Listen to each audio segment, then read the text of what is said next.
उमा संहिता। भगवान श्री कृष्ण के तप से संतुष्ट हुए शिव और पार्वती का उन्हें अभीष्ट वर देना तथा शिव की महिमा। जो रजोगुण का आश्रय ले संसार की सृष्टि करते हैं, सत्वगुण से संपन्न हो सातों भुवनों का धारण पोषण करते हैं, तमोगुण से युक्त हो सबका संहार करते हैं तथा त्रिगुणमयी माया को लांघकर अपने शुद्ध स्वरूप में स्थित रहते हैं, उन सत्यानंद स्वरूप अनंत बोधमय निर्मल एवं पूर्ण ब्रह्मा शिव का हम ध्यान करते हैं। वे ही सृष्टि काल में ब्रह्मा, पालन के समय विष्णु और संहार काल में रुद्र नाम धारण करते हैं तथा सदैव सात्विक भाव को अपनाने में ही प्राप्त होते हैं। ऋषि बोले, महाज्ञानी व्यास शिष्य सूत जी, आपको नमस्कार है। आपने कोटि रुद्र नामक चौथी संहिता हमें सुना दी है। अब उमा संहिता के अंतर्गत नाना प्रकार के उपाख्यानों से युक्त जो परमात्मा साम्य सदाशिव का चरित्र है, उसका वर्णन कीजिए। सूत जी ने कहा, शौनक आदि महर्षियों, भगवान शंकर का मंगलमय चरित्र परम दिव्य और भोग और मोक्ष को देने वाला है। तुम लोग प्रेम से इसका श्रवण करो। पूर्व काल में मुनिवर व्यास ने सनत कुमार के सामने ऐसे ही पवित्र प्रश्न को उपस्थित किया था और उसके उत्तर में उन्होंने भगवान शिव के उत्तम चरित्र का गान किया था। उस समय पुत्र की प्राप्ति के निमित्त श्री कृष्ण के हिमवान पर्वत पर जाकर महर्षि उपमन्यु से मिलने, उनकी बताई हुई पद्धति के अनुसार भगवान शिव की प्रसन्नता के लिए तप करने, उनसे तप से प्रसन्न होकर पार्वती, कार्तिकेय तथा गणेश सहित शिव के प्रकट होने तथा श्री कृष्ण के द्वारा उनकी स्तुति पूर्वक वरदान मांगने की कथा सुनाकर सनत कुमार जी ने कहा। श्री कृष्ण का वचन सुनकर भगवान भाव उनसे बोले, वासुदेव, तुमने जो कुछ मनोरथ किया है वह सब पूर्ण होगा। इतना कहकर त्रिशूलधारी भगवान शिव फिर बोले, यादवेंद्र, तुम्हें साम्य नाम से प्रसिद्ध एक महापराक्रमी बलवान पुत्र प्राप्त होगा। एक समय मुनियों ने भयानक संवर्तक प्रलयंकर सूर्य को शाप दिया था कि तुम मनुष्य योनि में उत्पन्न होगे, अतः वे संवर्तक सूर्य ही तुम्हारे पुत्र होंगे। इसके सिवा जो जो वस्तु तुम्हें अभीष्ट है वह सब तुम प्राप्त करो। सनत कुमार जी कहते हैं, इस प्रकार परमेश्वर शिव से संपूर्ण वरों को प्राप्त करके श्री कृष्ण ने विविध प्रकार की बहुत सी स्तुतियों द्वारा उन्हें पूर्णतः संतुष्ट किया। तदनंतर भक्त वत्सला गिरिराज कुमारी शिवा ने प्रसन्न हो उन तपस्वी शिव भक्त महात्मा वासुदेव से कहा। पार्वती बोली, परम बुद्धिमान वासुदेव नंदन श्री कृष्ण, मैं तुमसे बहुत संतुष्ट हूँ। अनग, तुम मुझसे भी मनोवांछित वरों को ग्रहण करो जो भूतल पर दुर्लभ है।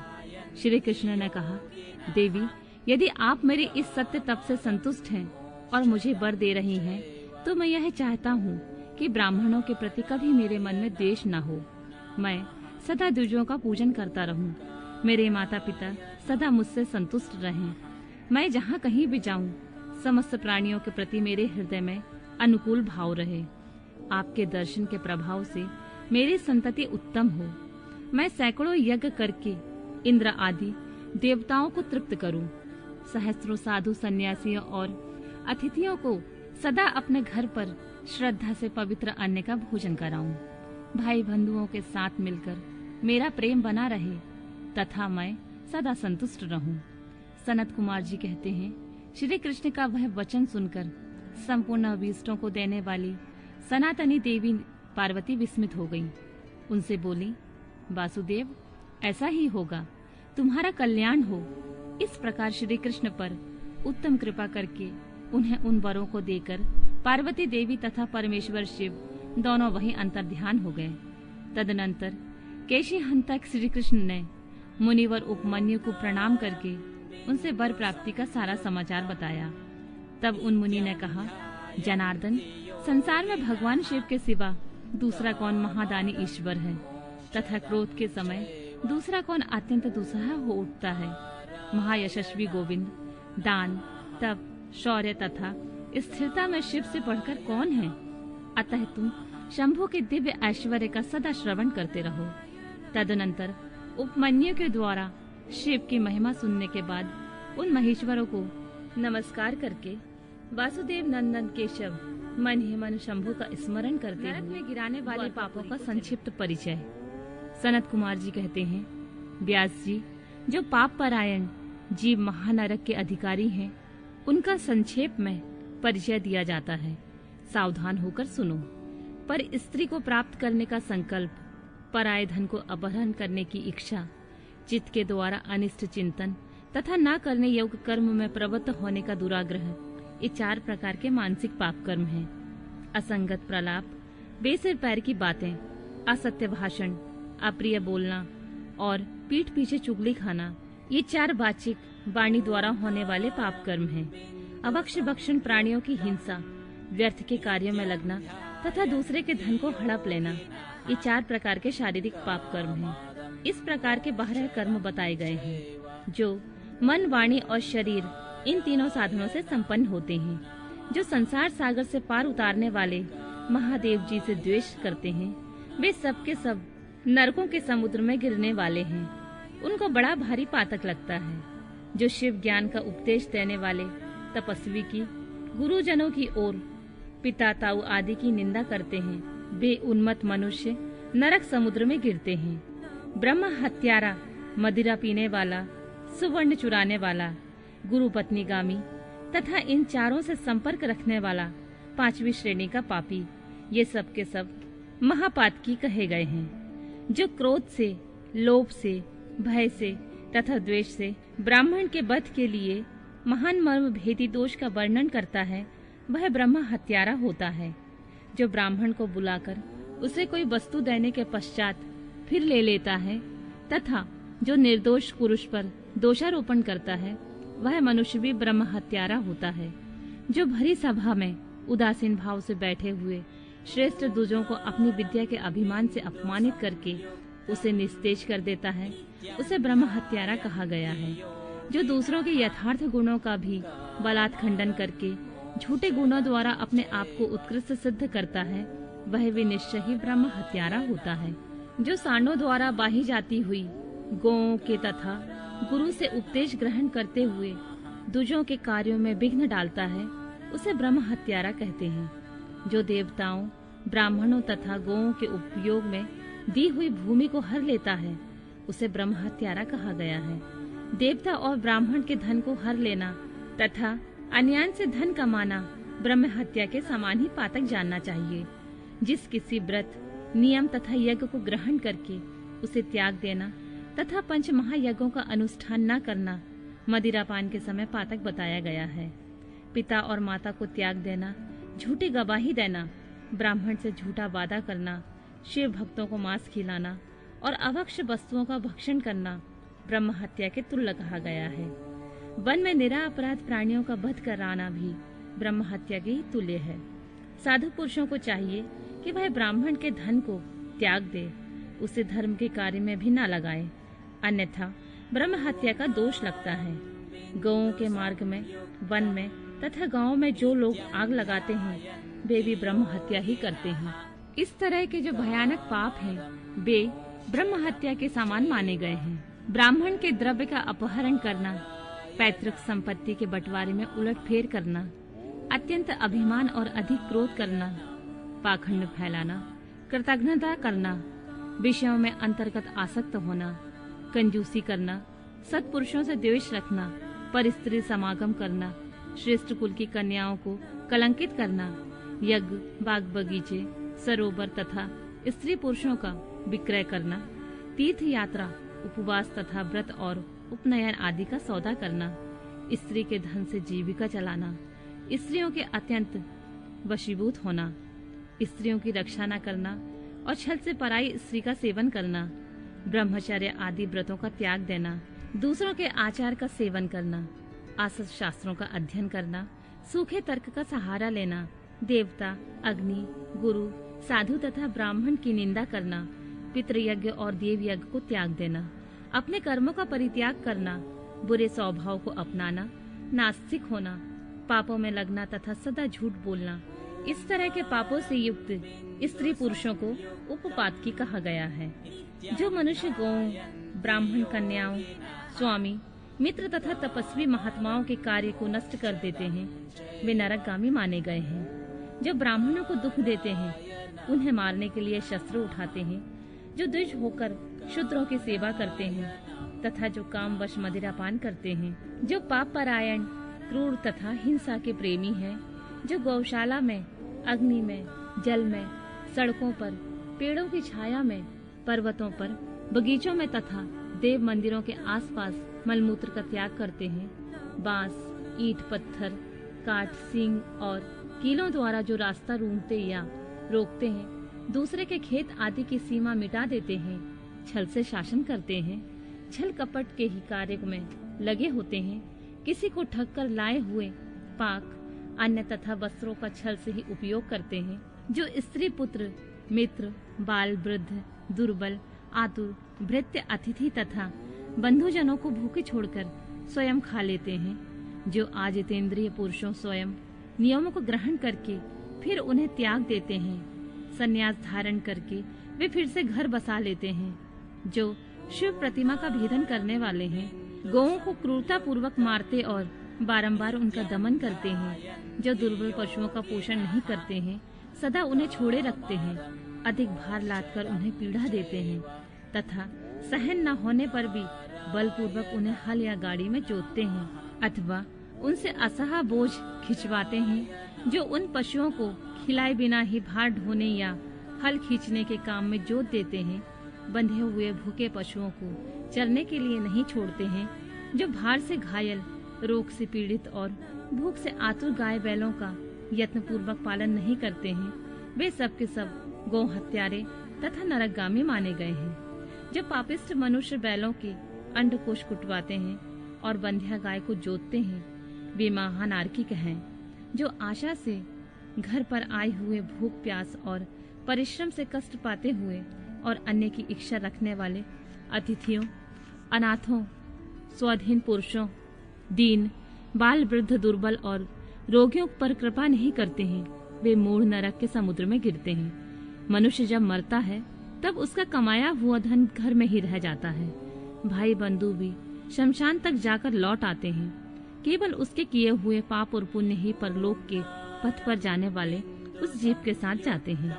जो औचित्य की सीमा को लांघकर मनमाना कर वसूल करता है तथा दूसरों को दंड देने में रुचि रखता है, वह राजा नरक में पकाया जाता है। जिस राजा के राज्य में प्रजा घूसखोरों अपनी रुचि के अनुसार कम दाम देकर अधिक कीमत का माल लेने वाले अधिकारियों तथा चोर डाकुओं से अधिक सताई जाती है, वह राजा भी नरकों में पकाया जाता है। पराई स्त्रियों के साथ व्यभिचार और चोरी करने वाले प्रचंड पुरुषों से जो पाप लगता है, वह पर स्त्रीगामी राजा को भी लगता है।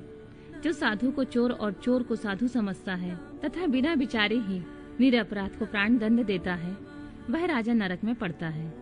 जिस किसी पराये द्रव्य को सरसों बराबर भी चुरा लेने पर मनुष्य नरकों में गिरते हैं, इसमें संशय नहीं है। इस तरह के पापों से युक्त मनुष्य मरने के पश्चात यातना भोगने के लिए न्यूतन शरीर पाता है, जिसमें संपूर्ण आकार अभिव्यक्त रहते हैं। इसलिए किए हुए पाप का प्रायश्चित कर लेना चाहिए, अन्यथा 100 करोड़ कल्पों में भी बिना भोगे हुए पाप का नाश नहीं हो सकता। जो मन, वाणी तथा शरीर द्वारा स्वयं पाप करता, दूसरों से कराता तथा किसी के दुष्कर्म का अनुमोदन करता है, उसके लिए और पाप करने की यमलोक यात्रा। सनत कुमार जी कहते हैं, व्यास जी, मनुष्य 4 प्रकार के पापों से यमलोक में जाते हैं। यमलोक अत्यंत भयदायक और भयंकर है। वहाँ समस्त देवधारियों को विवश होकर जाना पड़ता है। कोई ऐसे प्राणी नहीं है जो यमलोक में ना जाते हों। किए हुए कर्म का फल कर्ता को अवश्य भोगना पड़ता है। इसका विचार करो। जीवों में जो शुभ कर्म करने वाले सौम्य चित्त और दयालु हैं, वे सौम्य मार्ग से यमपुरी के पूर्व द्वार में जाते हैं। जो पापी, पाप कर्म परायण तथा दान से रहित हैं, वे भयानक दक्षिण मार्ग से यमलोक की यात्रा करते हैं। मृत्यु लोक से 86,000 योजन की दूरी लांघकर नाना रूप वाले यमलोक की स्थिति है, यह जानना चाहिए। पुण्य कर्म करने वाले लोगों को तो वह नगर निकटवर्ती सा जान पड़ता है, परंतु भयानक मार्ग से यात्रा करने वाले पापियों को वह बहुत दूर स्थित दिखाई देता है। वहाँ का मार्ग कहीं तो तीखे कांटों से युक्त है, कहीं कंकड़ों से व्याप्त है, कहीं छुरे की धार के समान तीखे पत्थर उस मार्ग पर जड़े गए हैं, कहीं बड़ी भारी कीचड़ फैली हुई है। छोटे बड़े पातकों के अनुसार वहाँ की कठिनाइयों में भी भारीपन और हल्कापन है। कहीं कहीं यमपुरी के मार्ग पर लोहे की सुई के समान तीखे डाब फैले हुए हैं। तदनंतर यमपुरी के मार्ग की भीषण यातनाओं और कष्टों का वर्णन करके सनत कुमार जी ने कहा, व्यास जी, जिन्होंने कभी दान नहीं किया वे लोग इस प्रकार दुख उठाते हैं और सुख की याचना करते हुए उस मार्ग पर जाते हैं। जिन्होंने पहले से ही दान रूपी पाथेय राह खर्च ले रखा है वे सुख पूर्वक यमलोक की यात्रा करते हैं।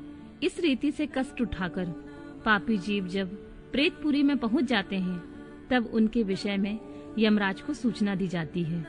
उनकी आज्ञा पाकर दूत उन पापियों को यमराज के आगे ले जाकर खड़े करते हैं। वहाँ जो शुभ कर्म करने वाले लोग होते हैं उनको यमराज स्वागत पूर्वक आसन देकर पाद्य और अर्घ निवेदन करके प्रिय वर्ताव के द्वारा सम्मानित करते हैं और कहते हैं, वेदोक्त कर्म करने वाले महात्माओं, आप लोग धन्य हैं जिन्होंने दिव्य सुख की प्राप्ति के लिए पुण्य कर्म किया है। अतः आप लोग दिव्यांगनाओं की भोग से भूषित तथा संपूर्ण मनोवांछित पदार्थों से संपन्न निर्मल स्वर्गलोक में जाइए। वहाँ महान भोगों का उपभोग करके अंत में पुण्य के क्षीण हो जाने पर जो कुछ थोड़ा अशुभ शेष बच जाए उसे फिर यहाँ आकर भोगिएगा। जो धर्मात्मा मनुष्य होते हैं वे मानो यमराज के लिए मित्र के समान होते हैं। वे यमराज को सुख पूर्वक सौम्य धर्मराज के रूप में देखते हैं, किंतु जो क्रूर कर्म करने वाले होते हैं वे यमराज को भयानक रूप में देखते हैं। उनकी दृष्टि में यमराज का मुख दाढ़ों के कारण विकराल जान पड़ता है। नेत्र त्रेड़ी भुवों से प्रतीत होते हैं। उनके केश ऊपर को उठे होते हैं। दाढ़ी मूछ बड़ी बड़ी होती है। ओंठ ऊपर की ओर फड़कते रहते हैं। उनकी 18 भुजाएं होती हैं। वे कुपित तथा काले कोयलों की ढेर से दिखाई देते हैं। उनके हाथों में सब प्रकार के अस्त्र शस्त्र उठे होते हैं। वे सब प्रकार के दंड का भय दिखाकर उन पापियों को डांटते रहते हैं। बहुत बड़े भैंसे पर आरूढ़ हो लाल वस्त्र लाल माला धारण करके बहुत ऊंचे महामेरु के समान दृष्टिगोचर होते हैं। उनके नेत्र प्रज्वलित अग्नि के समान उद्दीप्त दिखाई देते हैं। उनका शब्द प्रलय काल के मेघ की गर्जना के समान गंभीर होता है। वे ऐसे जान पड़ते हैं मानो महासागर को पी रहे हैं, गिरिराज को निगल रहे हैं और मुंह से आग उगल रहे हैं। उनके समीप प्रलय काल की अग्नि के समान प्रभा वाले मृत्यु देवता खड़े रहते हैं। काजल के समान काले काल देवता और भयानक कृतांत देवता भी रहते हैं। इनके सिवा भारी उग्र महामारी भयंकर काल रात्रि अनेक प्रकार के रोगों तथा भांति भांति के भयानक कुष्ठ मूर्तिमान और हो हाथों में शक्तिशूल अंकुश पाश चक्र और खड़ग लिए खड़े रहते हैं। ब्रज तुल्य मुख धारण करने वाले रुद्रगण शूर तरकस और धनुष धारण किए हुए वहां उपस्थित होते हैं। नाना प्रकार के आयुध धारण करने वाले महान वीर एवं भयंकर हैं। इनके अतिरिक्त असंख्य महावीर यमदूत जिनके अंग कांति काले कोयले के समान काली होती है, संपूर्ण अस्त्र शस्त्र लिए बड़े भयंकर जान पड़ते हैं। ऐसे परिवार से घिरे हुए घोर यमराज तथा भीषण चित्रगुप्त को पापिष्ट प्राणी देखते हैं। यमराज इन पाप कर्मियों को बहुत डांटते हैं और भगवान चित्रगुप्त धर्मयुक्त वचनों द्वारा तथा प्रत्येक के 5-5 नायक के क्रम से 140 रौरावादी नरकों की नामावली। सनत कुमार जी कहते हैं, व्यास जी, तदनंतर यमदूत पापियों को अत्यंत तपे हुए पत्थर पर बड़े बेग से दे मारते हैं, मानो वज्र से बड़े बड़े वृक्षों को धाराशाही कर दिया गया हो। उस समय शरीर से जर्जर हुआ देहधारी जीभ कान से खून बहाने लगता है और सुदबुद होकर निचेष्ट हो जाता है। तब वायु का स्पर्श कराकर वे यमदूत फिर उसे जीवित कर देते हैं और उसके पापों की शुद्धि के लिए उसे नरक समुद्र में डाल देते हैं। पृथ्वी के नीचे नरक की 7 कोटियां हैं, जो 7वें तल के अंत में घोर अंधकार के भीतर स्थित हैं। उन सब की 28 कोटियां हैं। पहली कोटि घोरा कही गई है, दूसरी सुघोरा जो उसके नीचे स्थित है, तीसरी अति घोरा, चौथी महाघोरा, 5वीं घोर रूपा, 6ठी छतला तला, 7वीं भयानका, 8वीं काल रात्रि, 9वीं भयोत्कृता, उसके नीचे 10वीं चंडा, उसके नीचे महाचंडा, फिर चंड कोलाहला तथा उससे भिन्न प्रचंडा है, जो चंडों की नायिका कही गई है। उसके बाद पद्या, पद्यावती, भीता और भीमा है, जो भीषण नरकों की नायिका मानी गई हैं। 18वीं कराला, 19वीं विकराला और 20वीं नरक कोटि बज्रमा कही गई हैं। तदनंतर त्रिकोणा, पंचकोणा, सुधीर्घा, अखलार्दिता, समा भीमबला, भीमा तथा 28वीं दीप्ति प्राया है। इस प्रकार मैंने तुमसे भयानक नरक कोटियों के नाम बताए हैं। इनकी संख्या 28 ही है। ये पापियों को यातना देने वाली हैं। उन कोटियों में क्रमशः 5-5 नायक जानने चाहिए। अब उन सब कोटियों के नाम बताए जाते हैं, सुनो। उसमें प्रथम रौरव नरक है, जहाँ पहुंचकर देवधारी जीव रोने लगते हैं। महारौरव की पीड़ा से तो महान पुरुष भी रो देते हैं। इसके बाद शीत तथा उष्ण नामक नरक है। फिर सुघोर है। रौरव से सुघोर तक आदि के 5 नरक नायक माने गए हैं। इसके बाद सुमहा, तीक्ष्ण, संजीवन, महानतम, बिलोम, बिलोप, कंस्टक, तीव्र वेग, कराल, विकराल, प्रकंपन, महावक्र, काल, कालसूत्र, प्रगर्जन, सूचिमुख, सुनेति, खादक, सुप्रीडन, कुंकिपाक, सुपाक, क्रकच, अति दारुण, अंगार राशि भवन, मेरु, आसक्रपहित, तीक्ष्ण टुंड, शकुनी, महासंवर्तक, क्रतु, तृप्त जंतु, पंकलेप, प्रतिमांस, त्रिपुद्रुभ, उच्चबास, सुनरुच्छिबास, दुधीर, कूटशालिम, दुरिष्ठ, सुमहावाद, प्रबाद, सुप्रतापम, मेघ, ब्रश, शाल्म, सिंहमुख, व्याघ्रमुख, गजमुख, कुंकुरमुख, सुकरमुख, अजमुख, महिषमुख, धूकमुख, कोकमुख, ब्रकमुख, ग्राह, कुंभिनस, नरक, सर्प, कूर्म, काक, ग्रंथ, उलूक, हलोक, शार्दुल, कथ, करकट, मंडूक, पूतिमुख, रत्ताक्ष, पूतिमृतिक, कर्णध्रूम, अग्नि, क्रमी, गंधी बपु, अग्रीग, अप्रतिष्ठित, रुधिराभ, श्रव भोजन, लालाभक्ष, अन्यभक्ष, सर्वभक्ष, सुदारुण, कंस्टक, सुविशाल, विकट, कटपूतन, अम्बरीश, कटाह, कष्टदायिनी, वैतरणी नदी, सुतृप्त, लोहशयन, एकपाद, प्रपूरण, घोर, अतितालवन, अस्थिरभृंग, सुपूरण, विलासत, अस्त्रयंत्र, कूटपाश, प्रमर्दन, महाचूर्ण, असुचूर्ण, तृप्त लोहमय, पर्वत, श्रुधारा, यमल पर्वत, मूत्रकूप, विष्टाकूप, अश्रुकूप, शीतल, क्षारकूप, मुसलोलुखल, यंत्रशिला, शकट, लालंग, लालपत्रवन, असीपत्रवन, महाशकट मंडप, सम्मोह, अस्थिभंग, तृप्त, चंचल, अयोगुण, लोहे की गोली, बहुदुख, महाक्रेश, कश्मल, शमल, मलात, हालाहल, विरूप, स्वरूप, यमानुग, एकपाद, त्रिपाद, तीव्र, अचिवर और तम। इस प्रकार ये 28 नरक और क्रमशः उनके 5-5 नायक कहे गए हैं। 28 कोटियों के क्रमशः रौरव आदि 5-5 ही नायक बताए जाते हैं।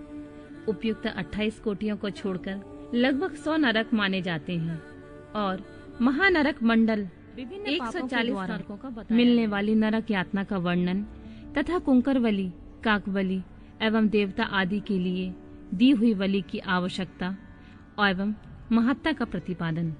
सनत कुमार जी कहते हैं, व्यास जी, इन सब भयानक पीड़ादायक नरकों में पापी जीवों को अत्यंत भीषण नरक यातना भोगनी पड़ती है। जो मिथ्या आगम पाखंडियों के शास्त्र में प्रवत होता है वह दुजिया नामक नरक में जाता है और जिहा के आकार में आधे कोस तक फैले हुए तीक्ष्ण हलों द्वारा उससे विशेष पीड़ा दी जाती है। जो क्रूर मनुष्य माता पिता और गुरुओं को डांटता है उसके मुंह में कीड़ों से युक्त विष्ठा ठूसकर उसे खूब पीटा जाता है। जो मनुष्य शिव मंदिर, बगीचे, बावड़ी, कूप, तड़ाक तथा ब्राह्मण के स्थान को नष्ट भ्रष्ट कर देते हैं और वहां स्वेच्छा अनुसार रमण करते हैं, वे नाना प्रकार के भयंकर कोहलू आदि के द्वारा पेरे और पकाए जाते हैं तथा प्रलय काल पर्यंत नरकाग्नि में पकते रहते हैं। पर स्त्रीगामी पुरुष उस रूप से ही व्यभिचार करते हुए मारे पीटे जाते हैं। पुरुष पहले जैसे शरीर को धारण करके लोह की बनी हुई खूब तपाई हुई नारी का गाढ़ आलिंगन करके सब ओर से जलते रहते हैं। वे उस दुराचारणी स्त्री का गाढ़ आलिंगन करते और रोते हैं। जो सत्पुरुषों की निंदा सुनते हैं उनके कानों में लोहे या तांबे आदि की बनी हुई कीलें आग से तपाकर भर दी जाती हैं। इनके सिवा जस्ते, शीशे और पीतल को गलाकर पानी के समान करके उनके कान में भरा जाता है। फिर बारंबार गर्म दूध और खूब तपाया हुआ तेल उनके कानों में डाला जाता है। फिर उनके कानों पर वज्र का लेप कर दिया जाता है। इस प्रकार क्रमशः उनके कानों को उपयुक्त वस्तुओं से भरकर उनको नरक में यातनाएं दी जाती हैं। क्रमशः सभी नरकों में सब ओर ये यातनाएं प्राप्त होती हैं और सभी नरकों की यातनाएं बड़ा कष्ट देने वाली होती हैं। जो माता पिता के प्रति भौं टेढ़ी करके अथवा उनकी ओर उद्दंडता पूर्वक दृष्टि डालते या हाथ उठाते हैं, उनके मुखों को अंत तक लोहे की कीलों से दृढ़ता पूर्वक भर दिया जाता है। जो मनुष्य लुभाकर स्त्रियों की ओर अपलक दृष्टि से देखते हैं, उनकी आंखों में तपाकर आग के समान लाल की हुई सुइयां भर दी जाती हैं। जो देवता अग्नि, गुरु और ब्राह्मणों को अग्रभाग निवेदन किए बिना ही भोजन कर लेते हैं, उनकी जीहा और मुख में लोहे की सैकड़ों कीलें तपाकर ठूस दी जाती हैं। जो लोग धर्म का उपदेश करने वाले महात्मा कथावाचक की निंदा करते हैं, देवता, अग्नि और गुरु के भक्तों की तथा सनातन धर्म शास्त्र की भी खिल्लियां उड़ाते हैं, उनकी छाती, कंठ, जिहा, दांतों की संधि, तालू, ओंठ, नासिका, मस्तक तथा संपूर्ण अंगों की संधियों में आग के समान तपाई हुई 3 शाखा वाली लोहे की कीलें मुदगरों से ठोकी जाती हैं। उस समय उन्हें बहुत कष्ट होता है। तत्पश्चात सब ओर से उनके घावों पर तपाया हुआ नमक छिड़क दिया जाता है।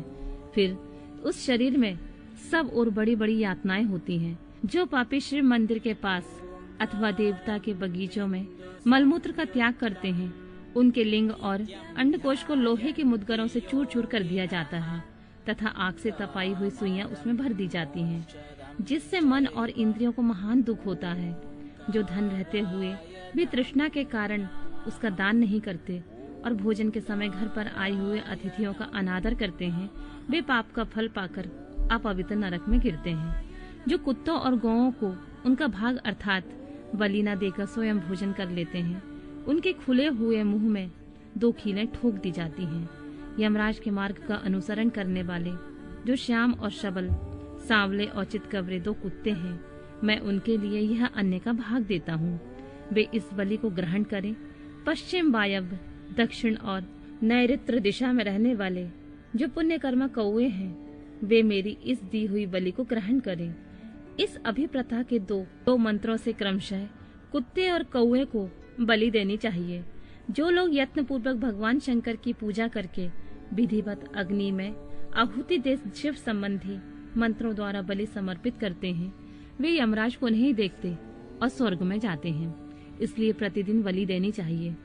एक चौकोर मंडप बनाकर उसे गंध आदि से अधिवासित करें। फिर ईशान कोण में धन्वंतरी के लिए और पूर्व दिशा में इंद्र के लिए बलि दें। दक्षिण दिशा में यम के लिए, पश्चिम दिशा में शुद्ध सोम के लिए और दक्षिण दिशा में पितरों के लिए बलि देकर पुनः पूर्व दिशा में आर्यमा को अन्न का भाग अर्पित करें। द्वार देश में धाता और विधाता के लिए बलि निवेदन करें। तदनंतर कुत्तों के स्वामी और पक्षियों के लिए भूतल पर अन्न डाल दें। देवता, पितर, मनुष्य, प्रेत, भूत, गुहाक, पक्षी, कृमि और कीट ये सभी गृहस्थ से अपनी जीविका चलाते हैं। स्वाहाकार, स्वधाकार, वशटकार तथा हंतकार ये धर्ममयी धेनु के 4 स्तन हैं। स्वाहाकार नामक स्तन का पान देवता करते हैं।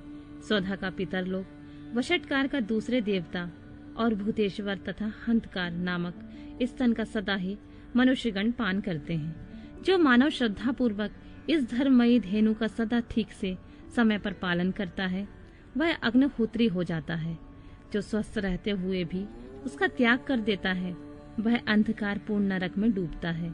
इसलिए उन सबको बलि देने के पश्चात द्वार पर खड़ा हो क्षण भर अतिथि की प्रतीक्षा करें। यदि कोई भूखे से पीड़ित अतिथि या उसी गांव का निवासी पुरुष मिल जाए तो उसे अपने भोजन से पहले यथाशक्ति शुभ अन्न का भोजन कराएं। जिस घर में अतिथि निराश होकर लौटता है उसे वह अपना शाप दे बदले में उसका पुण्य लेकर चला जाता है।